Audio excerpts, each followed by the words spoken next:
Hey, how's it going, guys? Welcome to my channel. If you're new here, I welcome you. Returning, welcome back. I'm in downtown Toronto, Ontario, Canada. And this is a vlog I've wanted to do for a long time. If you watch my channel or you subscribe, you know I've done a lot of true crime. You can always follow me at Inked Beardsman on Instagram and hit that subscribe button below to go on more adventures. But today, I'm going to bring you back to the summer. A steamy, hot day, the summer of 1977. Now, Did Do Run Run by Sean Cassidy topped the charts. Star Wars was top at the box office. But that's not what I'm here to talk about. I'm going to take you back to 1977 to what happened right down the street here in downtown Toronto.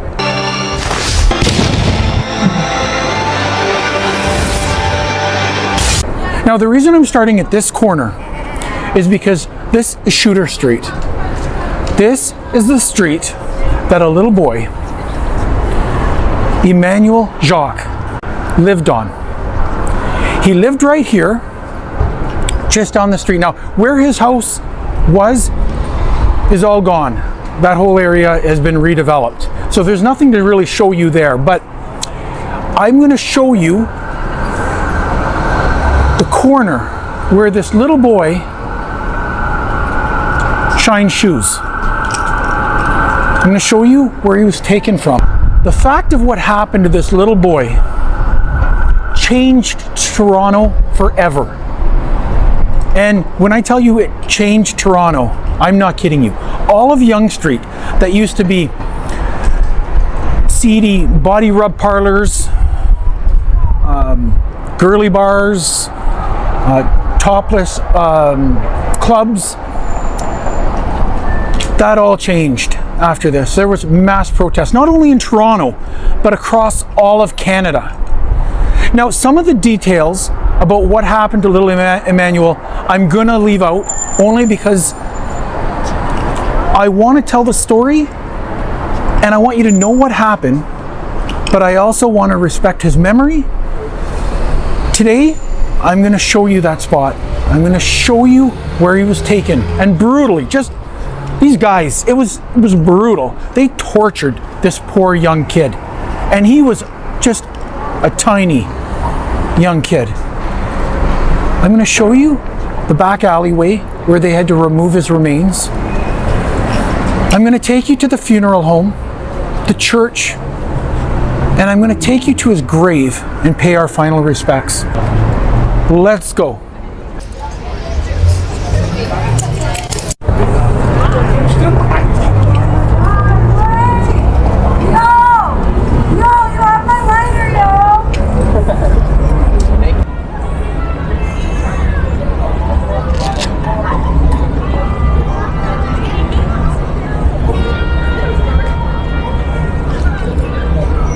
Alrighty, if you've been to Toronto, then you probably recognize where I am, and if you've never been to Toronto, I'm going to tell you, we are in the heart of Toronto. This is it right here.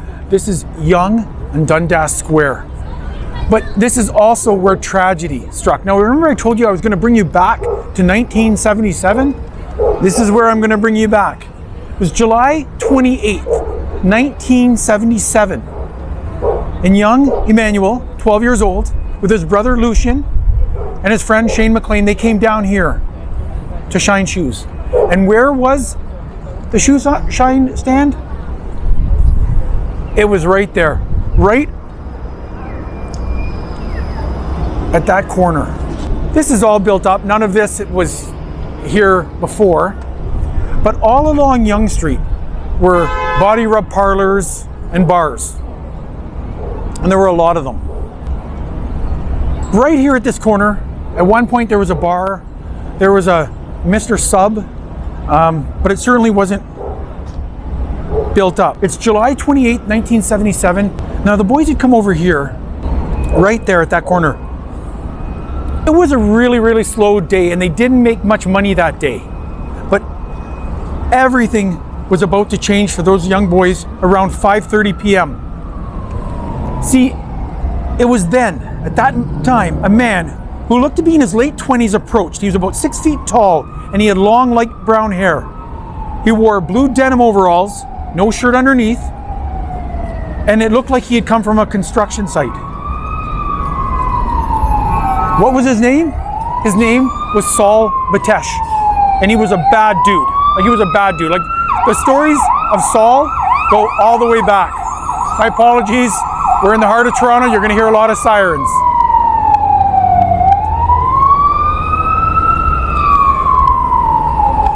He approaches them. Of course, the boys didn't care what he was wearing or what he looked like.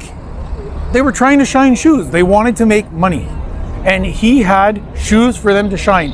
As a matter of fact, he had a pair of work boots in a bag. So he was going to get them to shine more than one pair of shoes. Right away, Shane started shining the pair of shoes.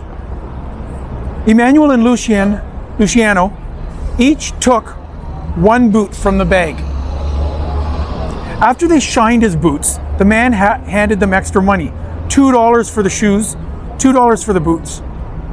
They normally made like 50 cents for each pair of shoes. So for them to be handed $2 for each pair of shoes that they had shined was a windfall, especially on a day when it was a slow day and they hadn't really made much money. After they shined it, the man has an offer for them. He asks them if they want to make $35 an hour to move some photographic equipment. Now, the boys were told they could earn up to $400. The offer was enticing, but Luciano and Shane were skeptical. Emanuel wanted to do it. I mean, he looked friendly. Why not make extra money? Shane and Luciano left Emanuel and they went to a corner to call his mother. From all accounts, the Shoeshine stand is right there at that corner. They left young Emanuel there and they went right up there, right toward that corner building to use the payphone to call his mother. Now they call his mother and she says, absolutely not. No way. You're not doing it. When they start walking back, they see him in the distance walking with the man. Yonge Street is always like this. It's always super busy and there's always a lot of people. So they tried yelling to him, but he didn't hear. And you're not going to hear much out here, especially with all the people. What do? They immediately begin looking for a policeman, but none were to be found. They immediately run home, tell their parents, and the parents, of course, are frantic. They call the police, and the police immediately start looking for Emanuel. But at that point, it was too late. They couldn't locate him. The police had knocked on hundreds of doors in the area, and they got things moving really, really fast. It appears that he took young Emanuel to a restaurant and bought him a hamburger first. But I'm going to take you to where he actually took him. Although the police searched, and like I said, they knocked on hundreds of doors, there was no sign of Emanuel. Let's go over and check it out. Busy Yonge Street is, and it's always like this down here. And even back in the 70s, this is what it was like.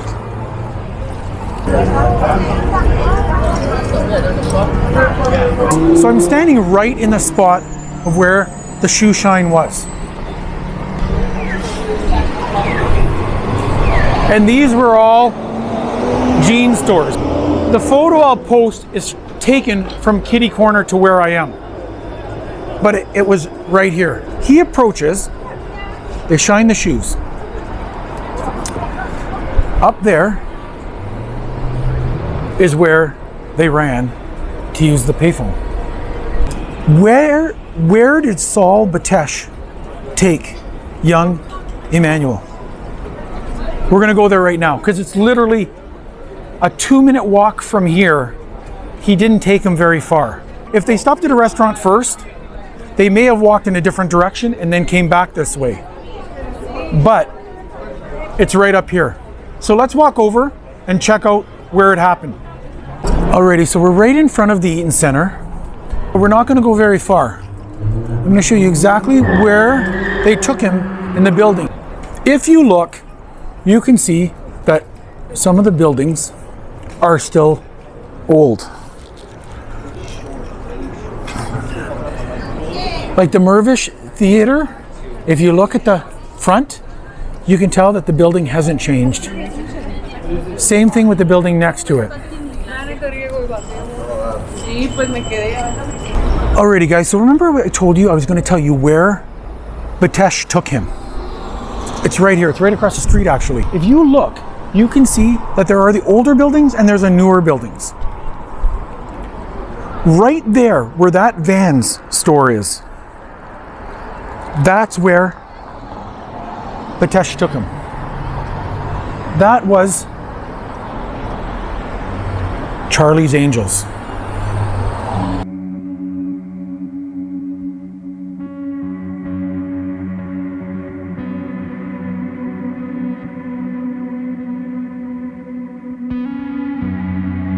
If you look at the actual building of Burger King, you can see that it's an older facade. So even though it's been redone, that building's always been there. But if you look at Octo, is all brand new. Paramount, old. So you have a lot of old buildings, but this is new, and that Vans building is new. But the Burger King, you can tell is old, and same thing beside it, the Money Mart, you can tell is an old building. But that Vans building, that was Charlie's Angels. And I'll actually show you a photo. When they took him back, they took Saul back to reenact the crime. They parked right here. Right where I am is where they parked the police car. The police car is parked here. They have a bag over his head, and they lead him in there to reenact the crime.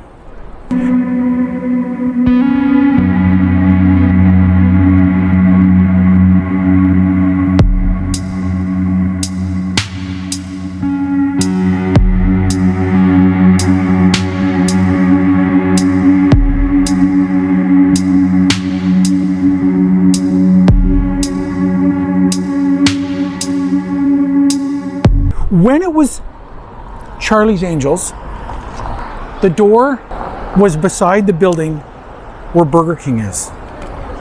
But that's the location. Not the building, but the location. See, there were actually 4 men. 3 of the men were security doormen right here at the Charlie's Angels Club. Robert Cribbs, Joseph Woods, and Werner Gruner.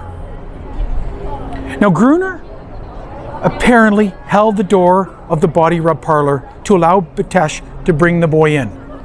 I've also read other accounts that he was brought up the fire escape at the back. Now, it really makes no difference to the story of how he got in the bar and how he got to the apartments above. But there were apartments above. Just like you see in a lot of these buildings, there's apartments above. Once upstairs, it's extremely difficult to talk about what happened. You have to remember, this is a tiny boy. He's only 12 years old, and he's only about 85 pounds and about 4 foot 5 inches tall. So just a tiny little boy.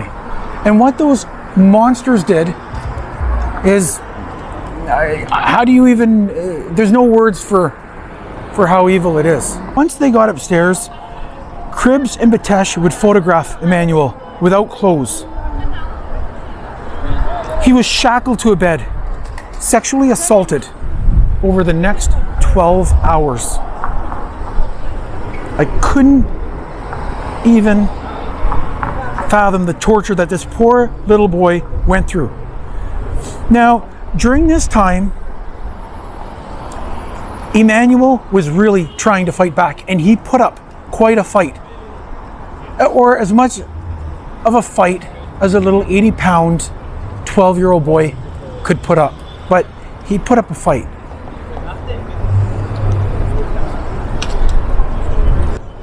They tried injecting him with different agents, and it didn't work.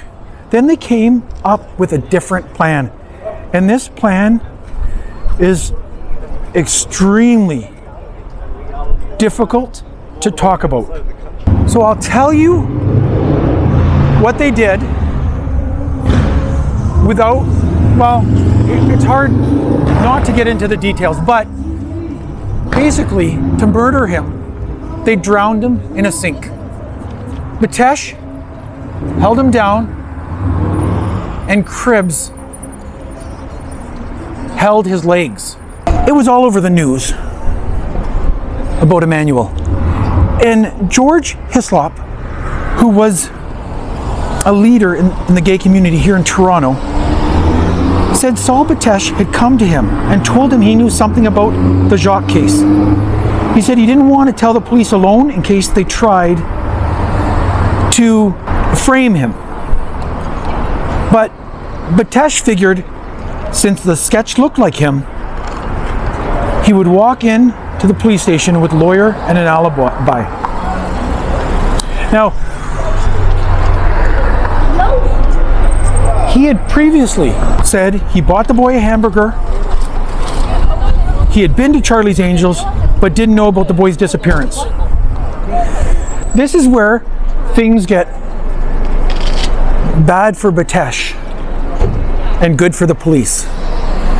At the time that Bitesh is at the police station saying he knows a little bit about it, but he didn't do anything wrong, and he'd been to Charlie's Angels, the police were still following up on leads, and they find evidence, a piece of clothing from Emanuel at the building when Bitesh is still at the police station.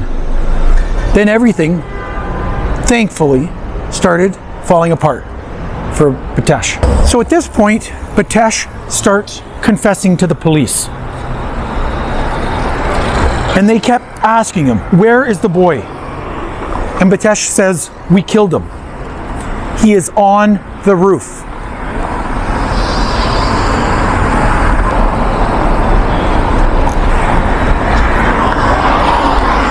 Now, incredibly, the roof wasn't the first place that they put the body. No. They tried to bury him behind the building, but there was concrete and asphalt, and they couldn't bury him. So they brought him up on a hot July day, and they put him on the roof. The next day, Cribs, Gruner, and Woods are actually boarding a train bound for Vancouver. Let's go over. So you can see this building right here is an older building. But right here where I'm standing would have been the entrance. Now this is all a new building. They put the doorway right here. When it was Charlie's Angels, the doorway was right here. So this is the next building.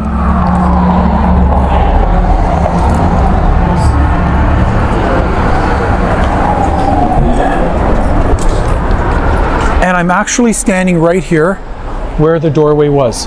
Would have been the entrance of Charlie's Angels. It went in a bit, and then there was a doorway, but this was it right here. And right across the street is the Eaton Center, and where the police car, was parked. Okay.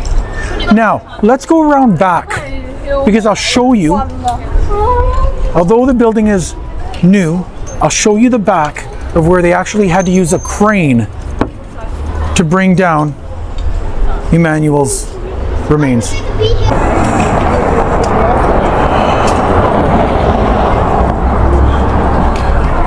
Alrighty guys, we're walking around the back of the building so I can show you the alleyway and what the building looks like from the back. I'm not sure if the whole building's a new building or if just the front part. So let's go back and we'll see what the back of the building looks like.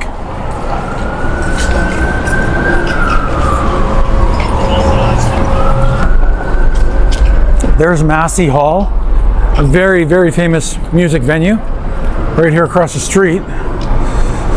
But this is the alleyway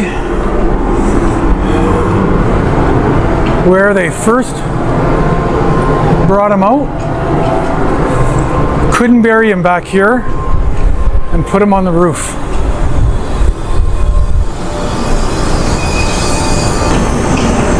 Okay, so we're in the back alleyway, and I'll show you the building. The back of the building does look new too, but I'll show you where it was. It was right back here where they first brought him, couldn't bury him, and then they resorted into putting him on the roof. But there's the Burger King. So that's the shorter Burger King building, and that's the original building. This right here is where the Vans is. This is where Charlie's Angels was. There were, a lot of these buildings had fire escapes, and there were fire escapes, some of them still have them. You can see them back there. And Charlie's Angels was one that had a fire escape.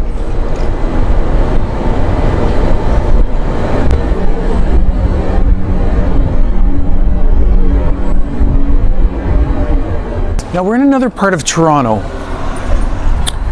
I've showed you the corner, I've showed you where the murder happened. Now I'm going to show you a funeral home where he had his funeral. Then I'm going to bring you to a church where the public mass was held with thousands being lined up just to pay respects to little Emanuel. But up here is the funeral home. That building right there, that was the Odette Funeral Home. This is where little Emanuel was brought. Not only did thousands line up at the church, thousands lined up right here. Now it seems to be like offices or something for condos. The decision was made not to have a closed casket, and some of his arms were exposed. His mother was even explaining that they put some type of nails in his arm. It's just so heartbreaking to think of what happened to little Emanuel. But we're at the corner of Dundas and Dufferin.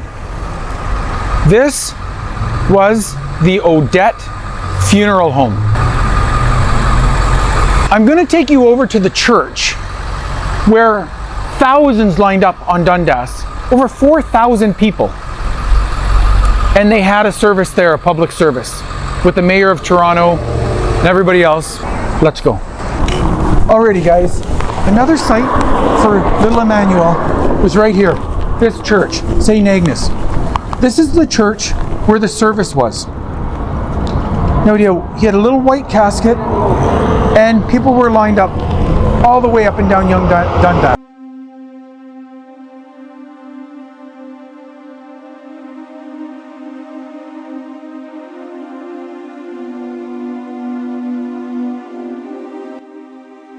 Well, Father DeMello,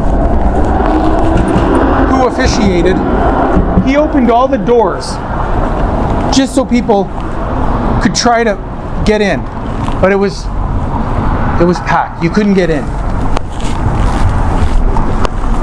And up and down Dundas, right here, this street, this was all lined up with people. Now that day is really known as the day Toronto wept. It's just almost the day the country wept. Shane and Luciano, the two little boys who were with him when he went missing, They were pallbearers. And they came out carrying that casket. But it was right here at St. Agnes. Now let's go over and pay our respects at his final resting place. Let's go. Alrighty guys, so we're at Holy Cross Cemetery to pay our respects and say farewell to Emanuel Jaques, the Shoeshine boy. Now, I stopped at the cemetery office because it's massive here, and they gave me instructions on how to get to his grave. So let's go and find his grave. I know it's in this section because they told me about a statue that was here.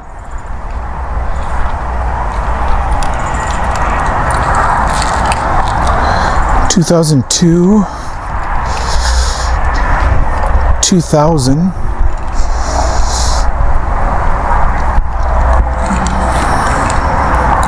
1993. I see flowers and little toys, so let's head over there.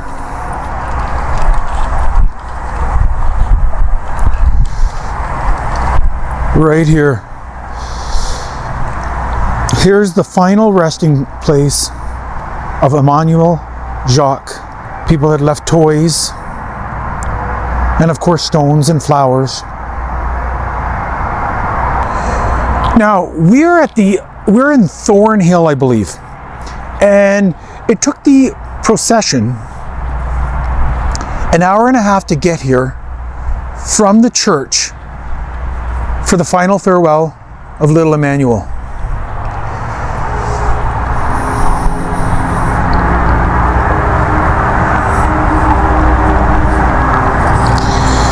Now, naturally, his parents had to be heavily sedated, as I'm sure any of us would. This was just surreal, I'm sure, for them, as it would be for any parents. But where we stand, Vladimir Jaques, his father, had to be held up by his friends.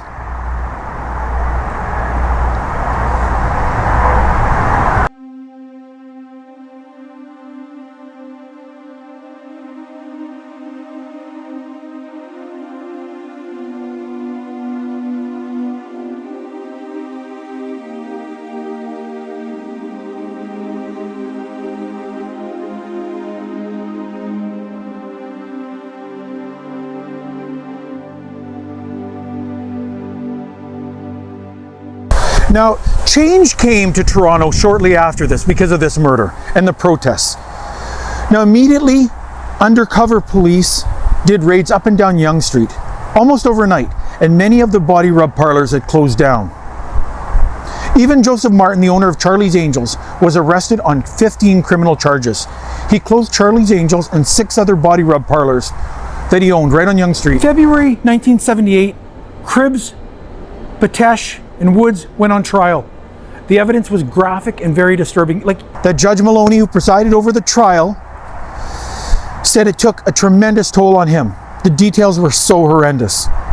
It lasted 7 weeks, and the jury only needed 2 hours to reach a verdict.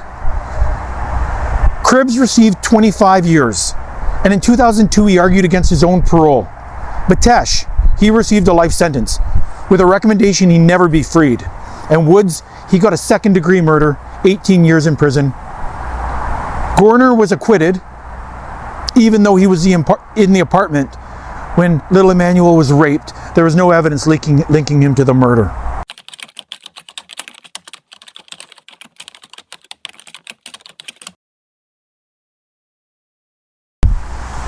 This is the final resting place of little Emanuel Jaques, taken far, far too soon, and it was so tragic. I'm really glad that I got to tell you the story of Emanuel and show you some of the sights, and I'm glad I got to come here and pay our final respects and leave him a little something. and I'm glad you came along. Now, don't forget, hit that subscribe button below, like the video so more people can see it, and let's go on more adventures together. I always say, life is a book, let's read it together. Take care, guys. From chilly and windy Toronto, or I guess Thornhill, peace.